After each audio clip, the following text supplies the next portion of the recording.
First topic, Fred Thompson. Is he tanking? Although he hasn't officially entered the race yet, actor Senator Fred Thompson has gotten a ton of media attention, but apparently not a ton of cash. During the month of June, he collected just $3.5 million, nowhere close to Rudy Giuliani and John McCain. To make matters worse, Washington Post columnist Richard Cohen went after Fred Thompson today over his stance on guns. It's Richard Cohen's second anti-Thompson column in the last couple of weeks. So what's the deal? Is Thompson the great conservative hope, or will he fade before he even gets going? Mark, where is he? Where's he going? Well, first of all, with all due respect to Richard Cohen, who I'm a big fan of and who I admire a lot, I don't think Republican primary voters have been following his lead that closely. And I also think, again,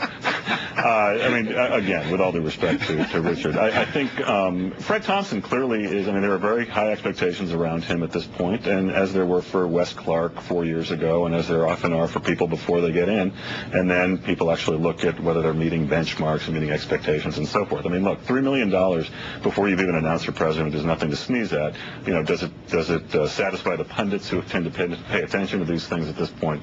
Maybe not. But now, Chuck, that's exactly what I was thinking. It's reported as, how pathetic is this? Only $3 million. Yet that's a lot of money for a guy who's not even in the race. That's right. The problem that the Thompson people have with this number is that they created their own expectations on this.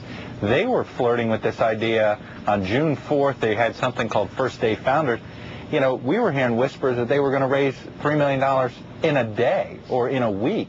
So they created their own absurd expectations because, Mike, on the surface, you're absolutely right.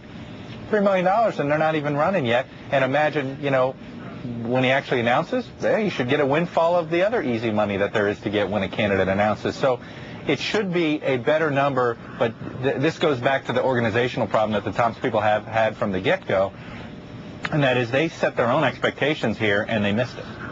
Hey, Lynn Sweet, is there any similarity in the Thompson fledgling campaign and the John McCain campaign in the sense that, as Chuck just mentioned, people leaving a campaign before it begins, and John McCain, obviously not running into the ground, has had clear administration problems in his campaign. Any similarities in the two?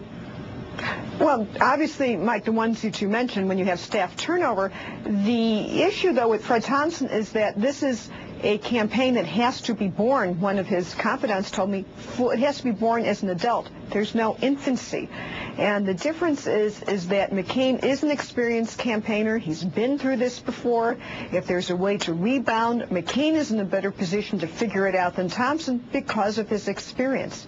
And Thompson, by playing this late entry into the race game, has got to come out from, has a faster start. That's why this unorganized start is very damaging to him.